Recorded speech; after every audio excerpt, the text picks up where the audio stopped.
This is the 5th lecture on introductory quantum computing. Today we're talking about the quantum no-cloning theorem, Bell states, and quantum teleportation. So when you deal with classical information or classical computing, you're used to copying and moving data, right? We copy files, we move files, and we can always copy classical information because ultimately classical information is encoded in strings of zeros and ones, and if you read them, you know exactly what they are. They're kind of discrete integer variables. So we know that the string of zeros and ones, and then we just create them. So copying is as easy as moving, might be even easier because to move you first copy and then you erase. Quantum mechanically, it's not possible to exactly copy a quantum state. So suppose I have one qubit. Suppose I have one qubit in some state alpha beta in the computational basis. So this is shorthand for alpha 0 plus beta 1.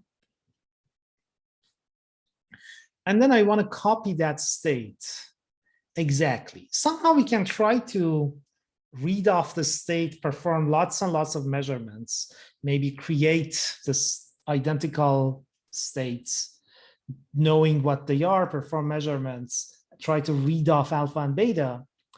But if I have a state and I just have that one copy and I don't know alpha and beta to infinite precision, there is no way to copy it in an exact way. These are real numbers, right? You need an infinite number of decimal places to represent them. So we cannot know alpha and beta to infinite precision.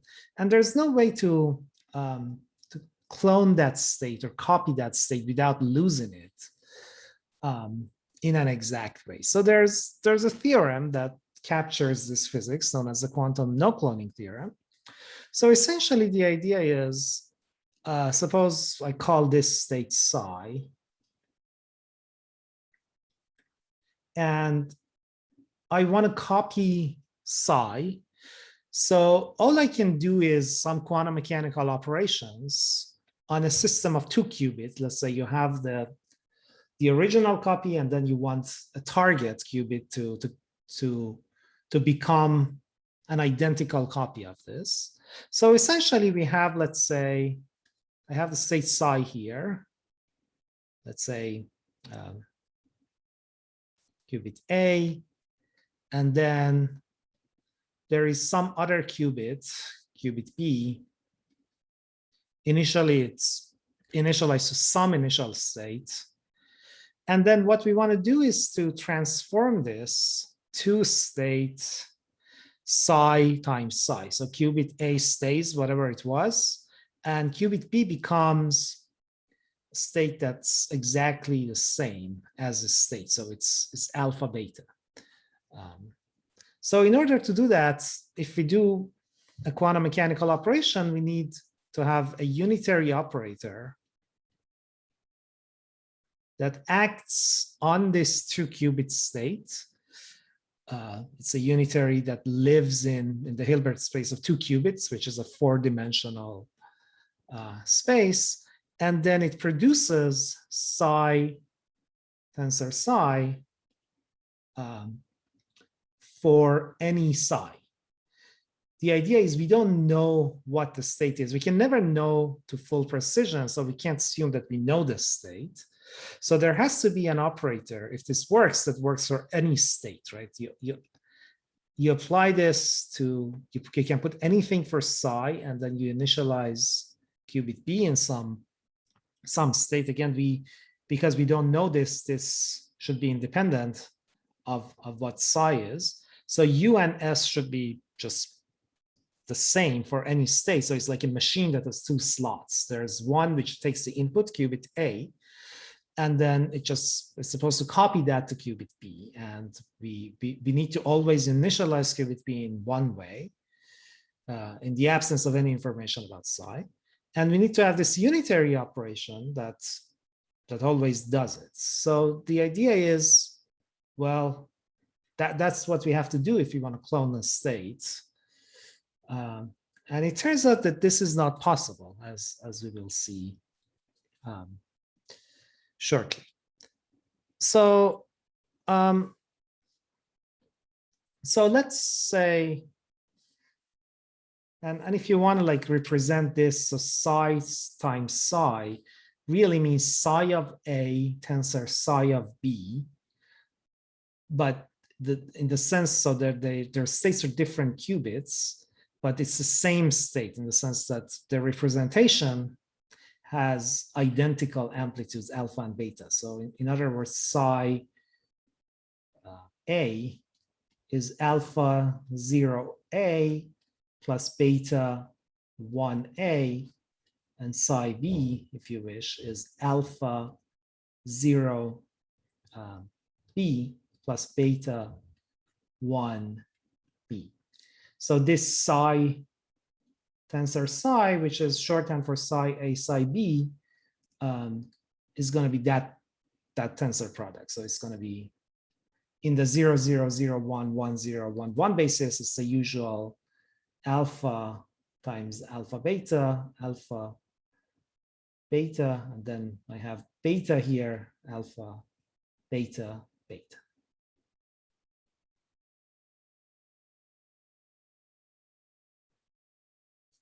Okay, so we want to create that state for any alpha and beta. Should work for an arbitrary psi, and U and S should be independent. So U and S are the properties of this machine.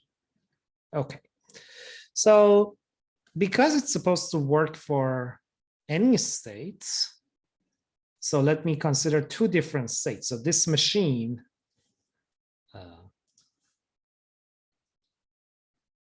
let's say cloning, or this copy machine, should work for any state. So let's take two of these states. So let's say psi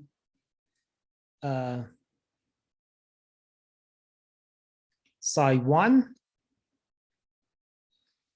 tensor psi 1 is U psi 1 tensor S. And similarly, psi 2 tensor psi 2 is U psi 2 tensor S. So I'm just inserting psi 1 and psi 2 for psi in that expression. So psi 1 and psi 2 are single qubit states. They live in a two-dimensional space. Their tensor product lives in a four-dimensional space. U is a four-dimensional unitary.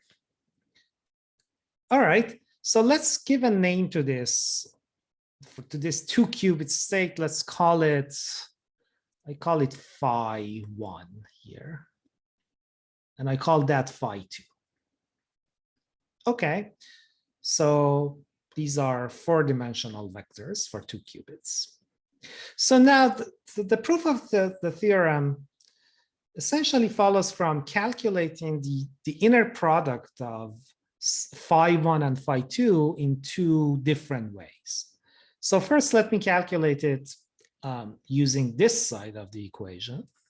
So if I want to calculate phi 1 inner product with phi 2, well, I have this tensor product here, and I want to get the conjugate of this. So this is a column, right, with 4 elements.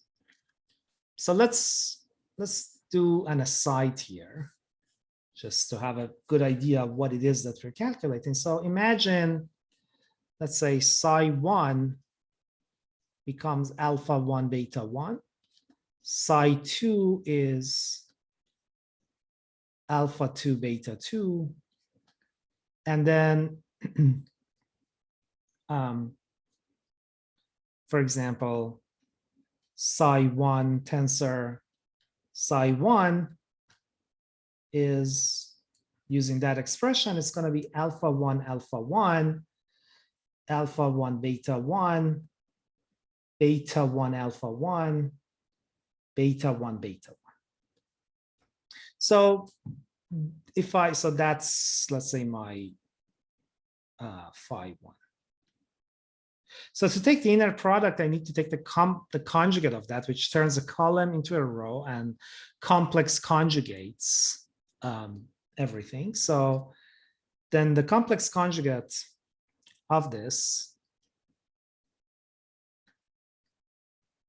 or the Hermitian conjugate rather, which also turns the column into a row, so, or the dual vector, is going to be alpha 1 star. We take the complex conjugate, which means both of them should be complex conjugated. Alpha 1, beta 1, both complex conjugated. Beta 1, alpha 1, beta 1, beta 1.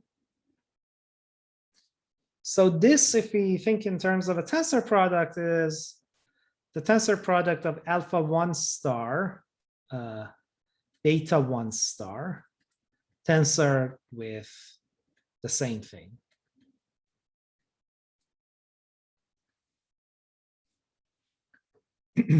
So this, the notation would be, this is the tensor product of the conjugate to psi 1 tensored with the conjugate to psi 1.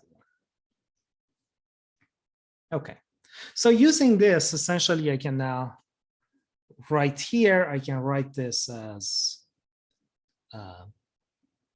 psi 1 psi 1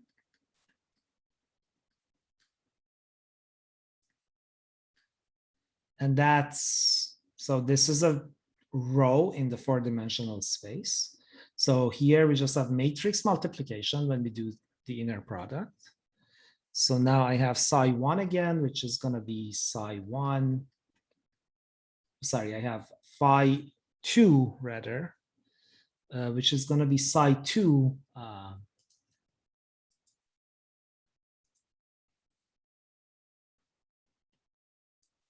tensor psi 2.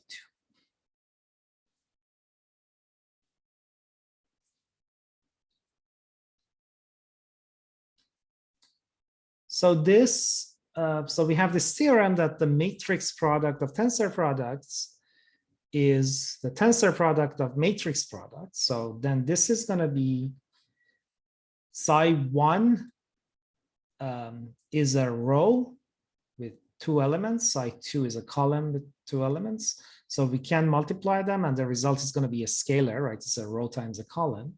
So here I get psi 1, psi 2, then tensored with the same thing, psi 1, psi 2. Okay. And so these are just scalars. In other words, they're 1-by-1 matrices. So their tensor product is just the same as multiplication.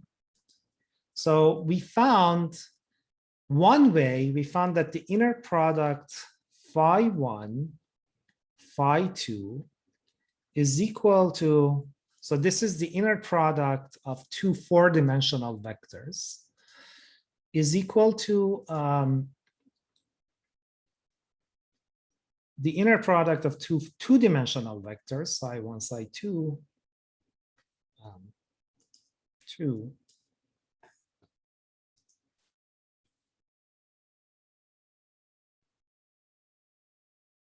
quantity squared, right? That tensor product is just, it's a tensor product of 2 scalars, so it's just the regular multiplication. So that's one way of calculating this inner product. Okay. So as you can guess, I can calculate it from the right-hand side of the equation as well. So let's do that.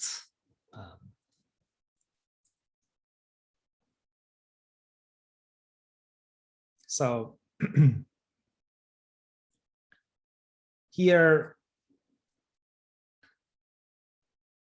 what's going to happen is, well, I have this U, which is some 4-by-4 matrix. and then I have these. So there is this important expression that says, so let's do another aside here. So if I have, let's say, some matrix times some state psi, let's call that some state phi. So in terms of matrices, let's say so this is a column. This is a matrix, square matrix. And this again is a column.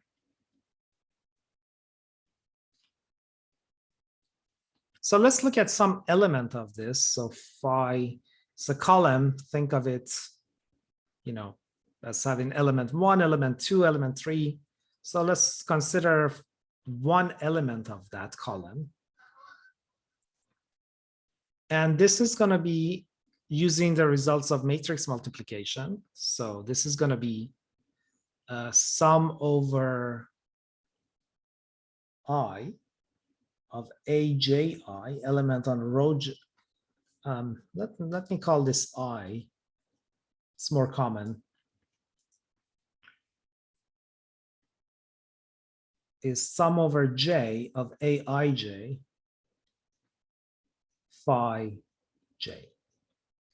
Okay, so let's consider an example. Let's say psi has some representation that's alpha beta, for example, and A has a representation that's, for example, 0, 1, 0, 1, or 0, 1, 1, 0, let's say. 0, 1, 1, 0. Okay, so that's a column with 2 elements. That's a 2 by 2 vector. So A times psi, therefore, is going to be given by this matrix multiplication. So first row times this column gives me beta. First row times this column gives me alpha. So that's my phi. So all of that means if I is equal to 1, the equation is phi 1 is A11 psi 1 plus A12 psi 2. So A11 is 0, right? First row, first column. A12 is 1. So this is going to pick the second element of psi. So this is alpha, this is beta, so this will be beta. And that's what we're getting here. The first element is beta. So that's just summing up the matrix multiplication. So now, if I want to consider this guy, which turns this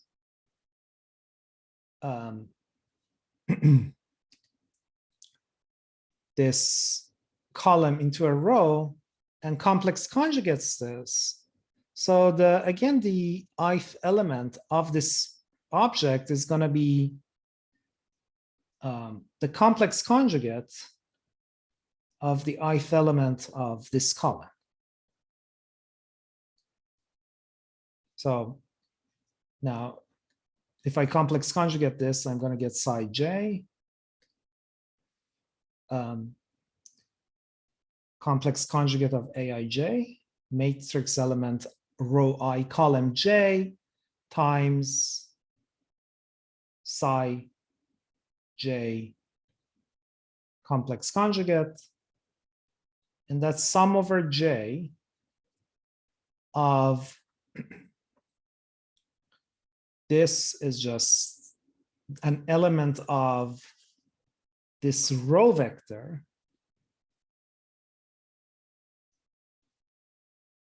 And now it multiplies A star ij.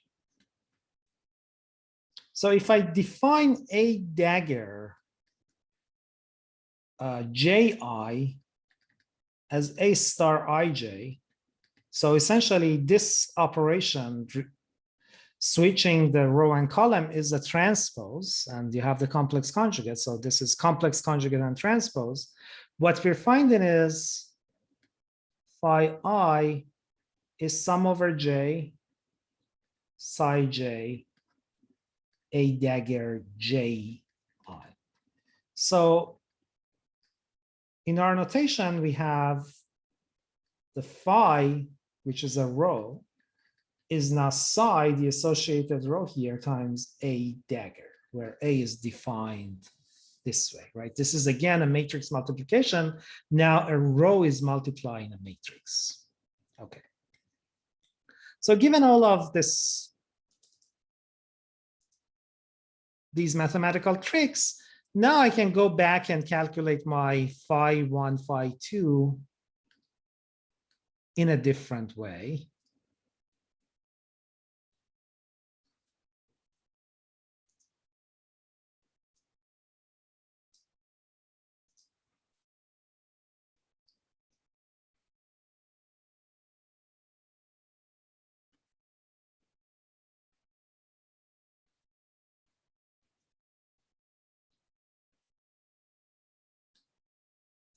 Again, recall that let's write them again. So phi 1 is going to be this unitary here.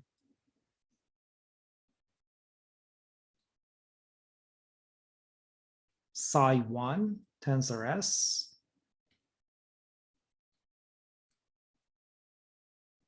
Phi 2 is the same unitary psi 2 tensor S.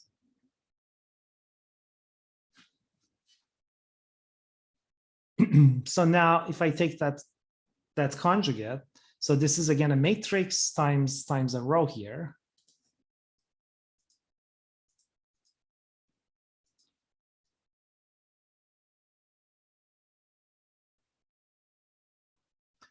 This becomes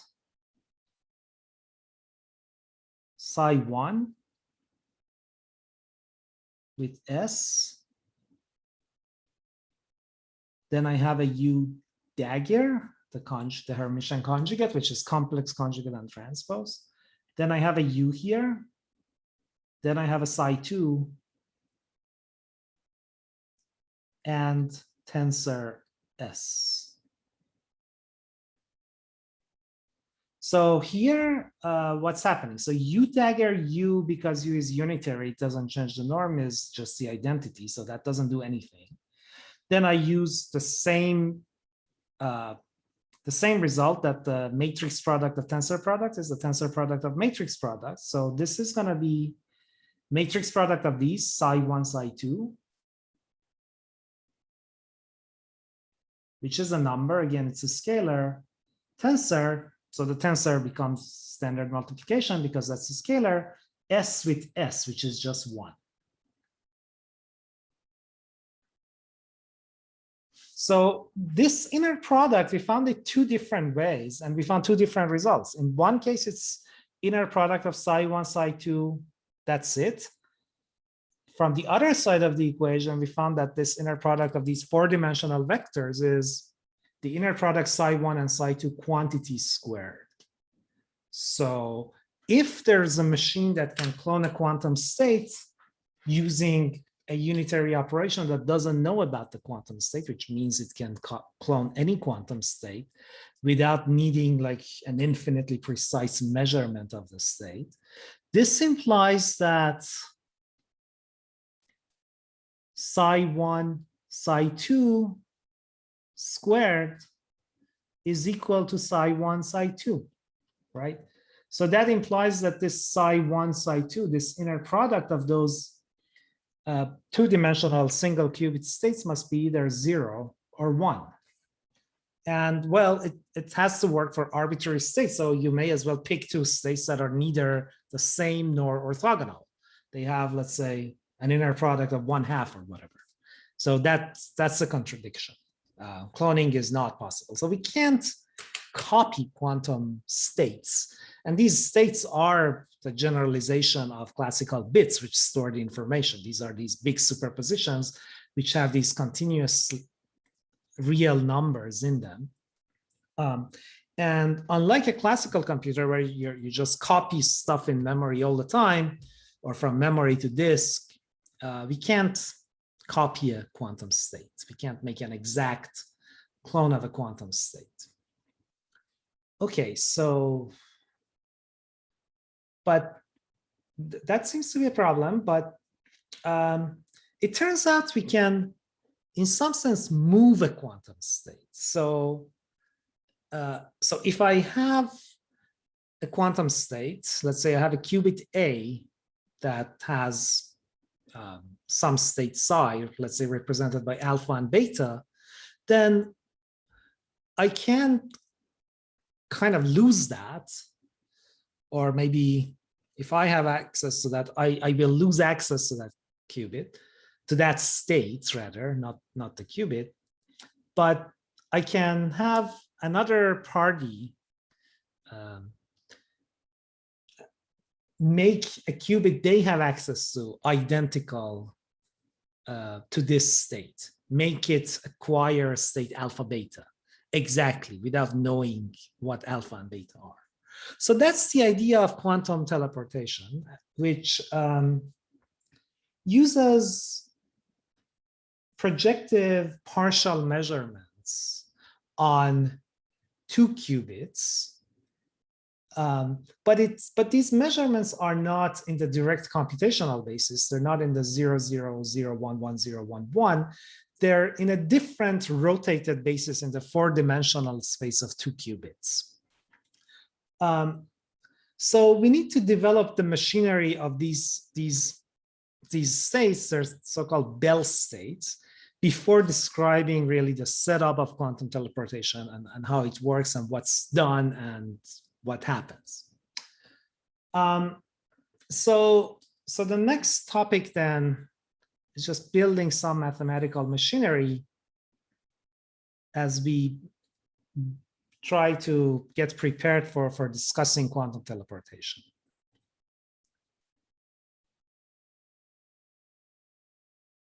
Okay, so Bell states, again, let's recall this picture. It's quite useful, right?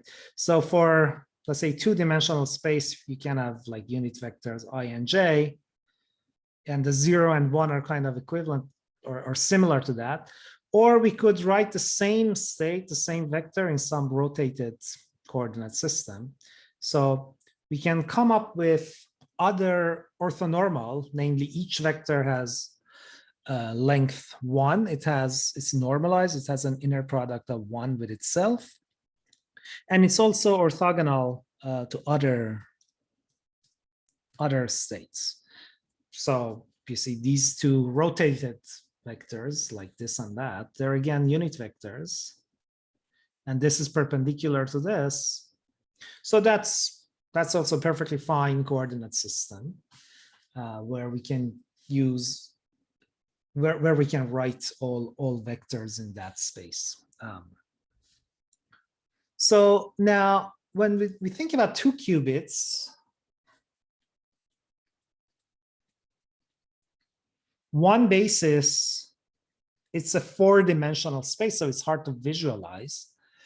But one basis is the state we're familiar with, the computational basis, 0, 0, 0, 1, 1, 0, 1, 1. So that's the, let's say, computation.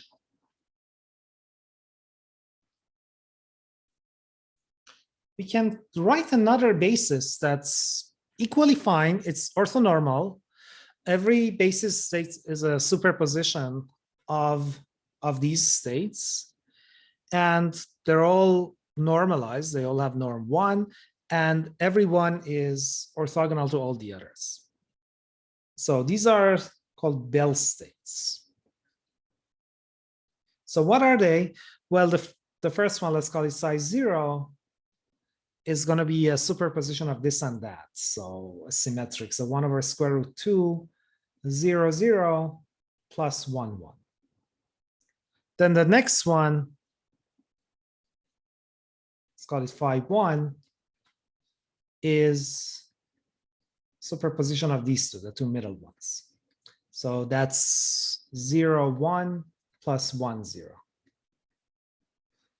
Then the next one, phi 2, is a superposition of, again, these two, but they come with a minus sign, relative minus sign. So 0, 1 minus 1, 0. And finally, the last one, phi 3, is a superposition of these two, 0, 0, and 1, 1, and they come with a minus sign. 0, 0, minus 1, 1. Okay, so these are Bell states. They form an orthonormal basis.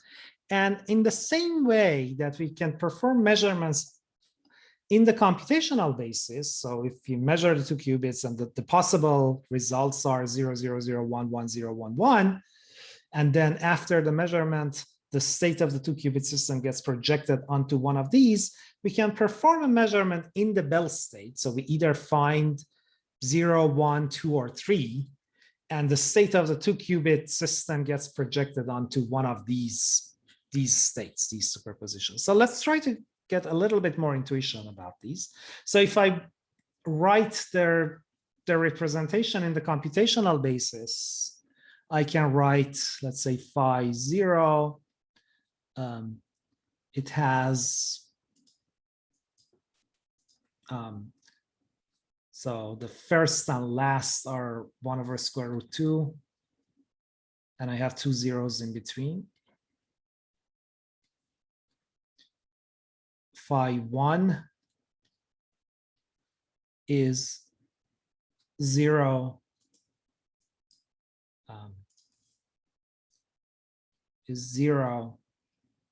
1 over square root 2, 1 over square root 2, 0.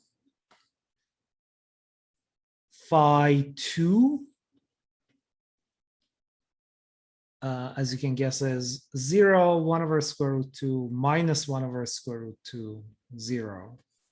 And finally, phi 3, the last one, is 1 over square root 2, 0, 0, minus 1 over square root 2.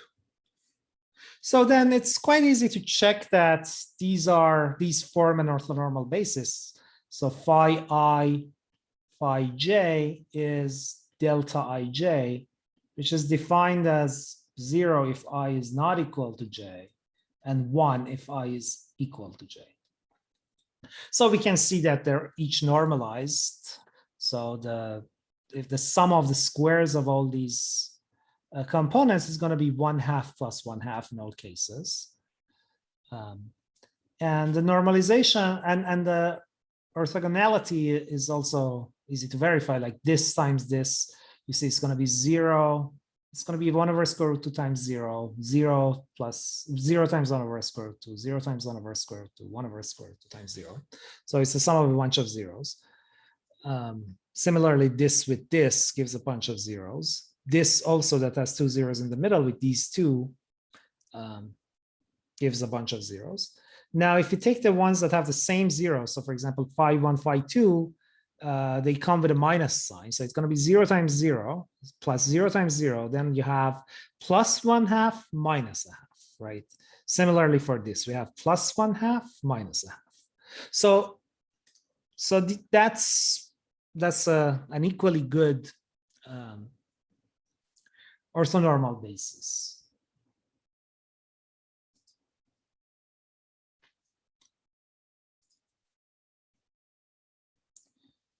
And so we wrote, of course, these Bell states as linear superpositions of the basis states in the computational basis.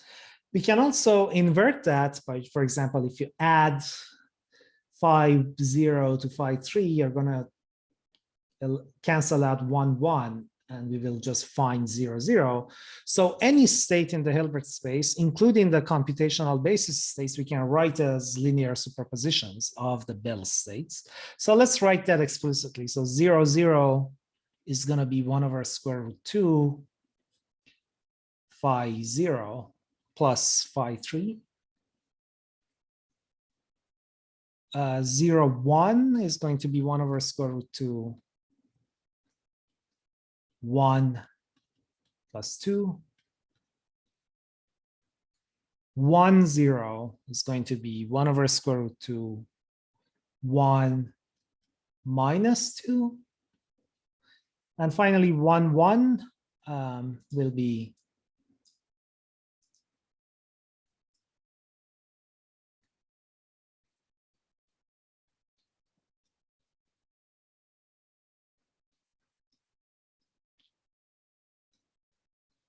minus 3. So we are now ready to talk about quantum teleportation. In this video, we won't have time to finish the discussion, but we can get started at least to talk a little bit about the setup, what it is that we want to do. So the idea of teleportation is that there are two people, two physicists. So we have Alice over here and Bob over here. So Bob has access to a qubit. Let's call it qubit B.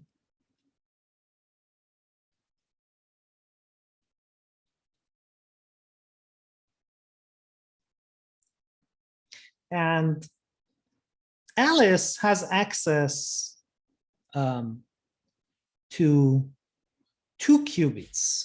So qubits A and C.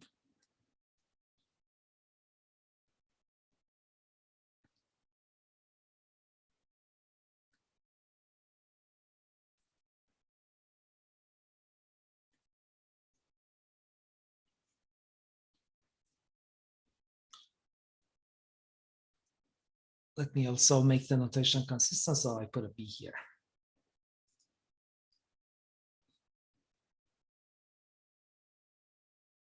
Okay, so then let's say initially the state of qubit C initially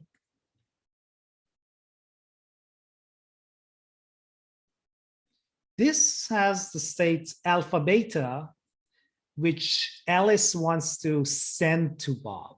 So Alice cannot copy that state exactly to qubit B. So Bob has access to qubit B, and the goal is that qubit B at the end of the day takes the state alpha beta. And then of course Alice has to lose alpha beta. So qubit C cannot have state alpha beta at the end of the day. Now, the resource Alice and Bob use is an entangled initial state. So initially, A and B are in an entangled state. So entanglement is an important resource. So basically, Alice and Bob have to beforehand prepare an entangled 2-qubit state in such a way that Alice has access to one of the qubits in that 2-qubit state, and Bob has access to another one. And then it turns out that for any state alpha beta, where C has that state, Alice can perform some measurements on A and C on the states she has access, on the qubits she has access to. And these measurements, of course, change the state of the entire system. And they do something to the state of B because A and B are entangled. So performing a measurement on A only when A and B are entangled is a partial measurement that has consequences for the state of B. So this way, Alice can change the state of B for the qubit Bob has access to. And there is a protocol where Alice makes certain measurements, and depending what she finds, she gives a phone call to Bob and tells Bob to do something. So essentially apply certain prescribed unitary transformations on his one qubit, And then at the end of the day, the result of all of this will be that the state of qubit B will become this alpha beta that Alice wants to send to Bob. So this, I think, is a good place to stop. So in the next video, we'll discuss this in more detail. So today we first talked about the no cloning theorem. So when we talk about quantum states or the states of qubits, we showed that it's impossible to make an exact clone. So copying is not something we can do when working with a quantum computer. Then we want to talk about teleportation. So if we can't copy, can we move? And the answer is yes, and it utilizes measurements on 2 qubits that Alice will do in the Bell basis. So we described just the Bell states, which are linear superpositions of the states of a 2 qubit system in the computational basis, and they form an equally good orthonormal basis for the Hilbert space of 2 qubits. All right, let's stop here and we'll continue in the next lecture.